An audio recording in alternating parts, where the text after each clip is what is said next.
신약 성경의 서신서들은 대부분 이론과 실천으로 구성되어 있습니다. 오늘 읽은 에베소서도 마찬가지입니다. 1장부터 3장까지는 이론적인 내용들이고 또 4장부터 마지막까지는 실천입니다. 3장에서도 마지막인 오늘 말씀은 이론의 정리이면서 또한 실천을 위한 가교입니다. 에베소서 2장에서는 예수님의 구원 사역으로 이방인도 구원받았다라고 말합니다. 단지 구원만 받은 게 아니라 이방인이 유대인과 하나 되었다 선언합니다. 마태복음 15장에서 한 이방 여인이 예수님 앞에서 자신을 개라고 칭했었습니다. 이것이 당시 이방인의 위치였습니다. 이제 이방인은 유대인들에게 더 이상 개의 신분이 아닙니다. 주인의 상에서 떨어지는 부스러기를 기다릴 필요가 없습니다. 유대인과 함께 상속된 자가 되었습니다. 권속이 된 겁니다. 이것이 에베소서 2장의 위대한 선언이었죠. 그래서 저는 축도할 때요, 권속이라는 표현 쓰는 것을 참 좋아합니다. 그러게 3장으로 넘어가면 바울은 이 소식 전하는 자로 택함 받았다라고 말합니다. 바울은 에베소 지역에서 3년간 있으면서 교회를 세웠습니다. 사도행전 19장 10절에서는 바울의 사역 결과 아시아에 사는 자는 유대인이나 헬라인이나 다 주의 말씀을 들었다 했습니다. 바울로 인해서 이곳에 든든한 교회가 섰습니다. 에베소 교회는 에베소를 넘어 소아시아 전체까지 품는 교회가 되었습니다. 바로 이 사역을 위해서 지금도 바울은 감옥에 갇혀 있습니다. 자기 인생을 내어드릴 만큼 복음이 그토록 소중하다는 겁니다. 그렇게 에베소서 3장의 이론 부분을 마무리하는데 그 마무리가 오늘 기도와 성령입니다. 소아시아 지역을 품고 있는 에베소 교회를 위해 바울은 감동적인 간구와 찬송을 올려드리고 있습니다. 먼저 14절 15절을 보시죠. 내가 하늘과 땅에 있는 각 족속에게 이름을 주신 아버지 앞에 비노니. 이 기도에 앞에 언급했던 신학이 담겨 있습니다. 모든 이방인을 향한 막힌 담이 허물어졌다 그랬죠. 모든 족속에게 이름을 주신 아버지라 함은 모든 민족과 방언에 구원의 복음을 주시고 믿는 모든 자의 아버지가 되어주신 이 하나님을 말하는 겁니다. 그 하나님께 간구한다는 겁니다. 그 기도의 핵심은요, 16, 17, 18, 19절 4절에 있습니다. 존 스토트 목사님은 이 기도가 4개의 주제로 발전되고 있다라고 가르칩니다. 즉 강건, 사랑, 지식, 충만입니다. 다시 말씀드릴게요. 각 절이 각 주제를 담고 있는데 16절부터 강건, 사랑, 지식, 충만입니다. 첫 번째로 강건입니다. 16절 말씀 보시면요, 그의 영광의 풍성함을 따라 그의 성령으로 말미암아 너희 속사람을 능력으로 강건하게 하시오며. 바울이 첫째로 구한 것은 너희 속사람의 강건함입니다. 이 간구가 우리에게는 참 어색합니다. 우리는 강건함을 훈련의 결과라고 생각합니다. 경건 훈련을 열심히 하면 강건해질 것이다. 기도를 많이 하면 강건해질 것이다. 근데 오늘 말씀을 보십시오. 바울은 그렇게 말하지 않습니다. 성령께서 강건하게 하셔야 강건해지는 겁니다. 성령의 도우심 없이 우리가 아무리 노력해도 안 될 일입니다. 속사람이 강건해지는 것은 오직 성령의 능력입니다. 예수님의 제자들을 생각해 보십시오. 3년 동안 예수님을 따랐지만 예수님이 고난당하실 때 그들은 도망갔습니다. 예수님을 부인했습니다. 유대인들을 두려워해서 문을 굳게 잠그고 숨어 들어갔습니다. 그들이 성령에 충만했을 때 그들의 속사람이 강해졌습니다. 대적들 앞에서도 담대히 복음을 전했습니다. 심지어 관원들에게 채찍을 맞은 뒤에도 예수의 이름을 위하여 능욕받는 일에 합당한 자로 여김을 기뻐했다 했습니다. 오직 성령의 능력으로 되는 일입니다. 우리 교회도 이 능력이 충만해야 합니다. 성령의 능력으로 성도들이 강건해져야 합니다. 우리가 첫 번째로 강구해야 될 제목이 바로 이것이어야 합니다. 오이코스 전체 출석주의를 마쳤습니다.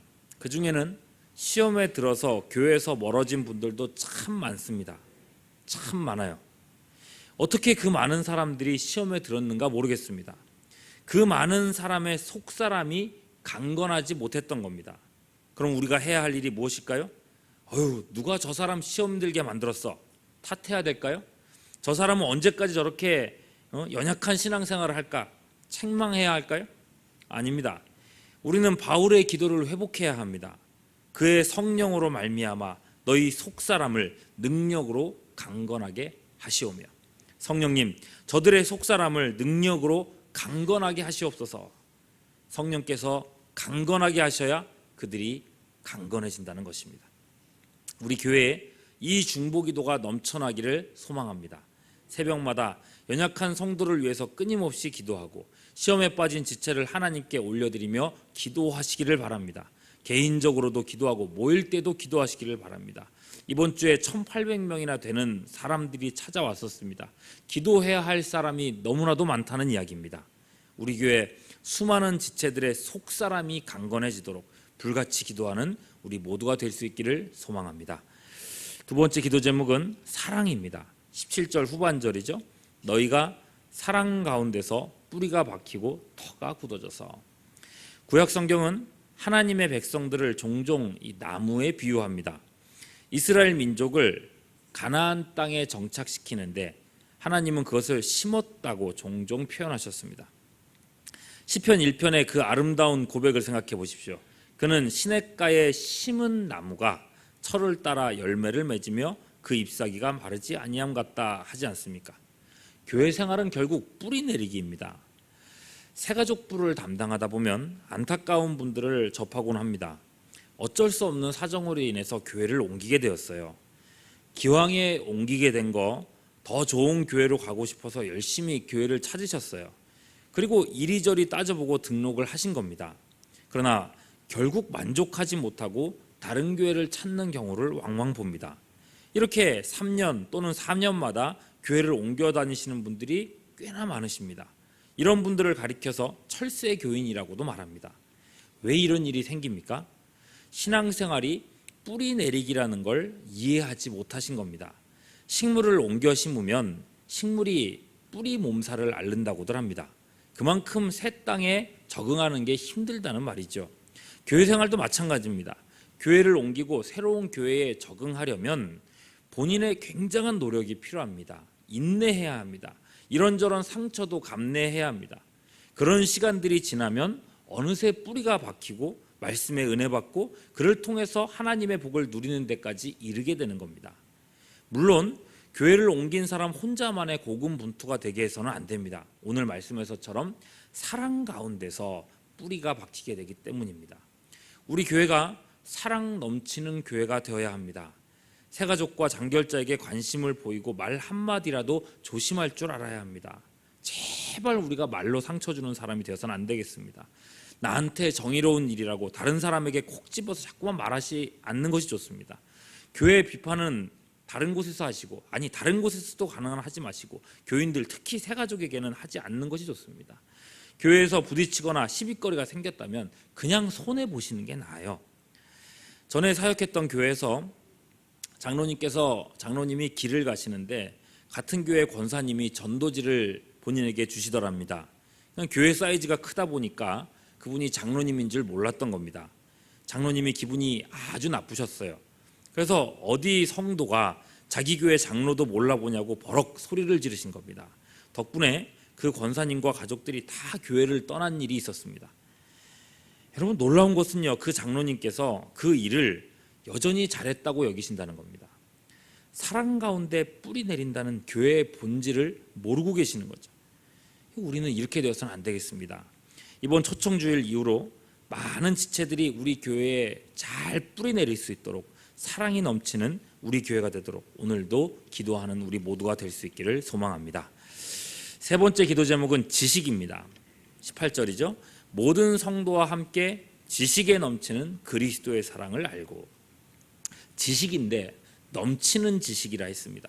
여기서 넘친다는 말은 헬라어로 휘페르발루산이라고 하는데 초월이라는 뜻을 갖고 있습니다. 그리스도의 사랑은 세상에 속한 지식이 아닙니다. 배워서 깨달을 수 있는 것이 아니라는 얘기입니다. 사형리 복음 제시나 전도 폭발을 하면 그야말로 우리가 믿는 복음의 전체 내용을 설명합니다. 그것을 이해하고 받아들이겠다 하면 이것을 믿음으로 간주하고 영접 기도를 시킵니다. 그리고 구원받은 사람으로 우리가 인정하는 거죠. 하지만 복음의 내용을 이해하고 받아들이는 것과 그리스도의 사랑을 아는 것은 전혀 다른 문제입니다. 이것은 초월적인 지식입니다. 여러분이 주님을 처음 만났을 그때를 생각해 보십시오. 복음의 내용을 다 이해해서 주님을 사랑하셨습니까? 성경의 구속 욕설을 일일이 꿰면서 교회 봉사가 그렇게 즐거우셨던가요? 그렇지 않습니다. 그때는 지금보다 더 성경을 잘 몰랐습니다. 기독교 교리가 뭔지 직분도 뭔지 잘 몰랐어요. 그런데도 우리의 마음은 얼마나 뜨거웠습니까? 주님을 위해서라면 땅끝까지라도 갈 마음이 있었잖아요. 지금보다 훨씬 더 예수님의 사랑을 깊이 확신하지 않으셨습니까? 18절에서 바울이 기도하는 이 초월적 지식이라는 것이 바로 이것입니다. 18절은 이 지식이 모든 성도와 함께 아는 지식이라고 했습니다. 교회의 영적 분위기가 달라져야 한다는 이야기입니다. 이것을 다른 말로는 부흥이라 하겠습니다. 18절의 기도는 우리 모두가 날마다 뜨겁게 간구해야 할 기도 제목입니다. 주님, 우리 모두가 첫사랑의 초월적 지식을 알게 하옵소서. 여러분, 그렇게 되었을 때 우리는 네 번째 환희의 기도를 만나게 됩니다. 바로 충만입니다. 19절, 그 너비와 길이와 높이와 깊이가 어떠함을 깨달아 하나님의 모든 충만하신 것으로 너희에게 충만하게 하시기를 구하노라. 우리 마음과 공동체는 얼마나 메말라 있습니까? 은혜를 받고 싶은데 마른 걸레를 짜내듯 메말라 있지는 않습니까? 말라서 쩍쩍 갈라진 바닥만 긁고 있지는 않습니까? 우리가 누려야 할 것은 넘치는 은혜입니다. 하나님의 약속하신 것은 충만한 기쁨입니다. 성도가 이 은혜의 강물에서 헤엄치며 즐기는 것이 하나님이 원하시는 바입니다. 우리 자신과 우리 공동체가 이 은혜를 누리지 못하는 건 얼마나 안타까운 일입니까? 왜냐하면 20절 보세요. 우리 가운데서 역사하시는 능력대로 우리가 구하거나 생각하는 모든 것에 더 넘치도록 능히 하시는 분이 우리 하나님이시기 때문에 그렇습니다. 바울의 마음에는 이 확신이 있고 또한 얼마든지 경험한 일이기 때문에 오늘의 기도를 올려드리고 있습니다. 바울이 가진 이 확신과 체험이 우리에게도 넘치기를 소망합니다. 하나님은 능히 하시는 분입니다. 성령의 능력으로 우리 속사람이 강건해져서 사랑 가운데 모든 성도들이 이 공동체에 뿌리내리고 모든 성도가 그리스도의 사랑을 아는 초월적 지식에 젖어들어 결국 충만한 은혜를 누리도록 오늘도 간절히 기도하여 마침내 이 은혜 가운데 살아가는 우리 모두가 될 수 있기를 주님의 이름으로 축원합니다.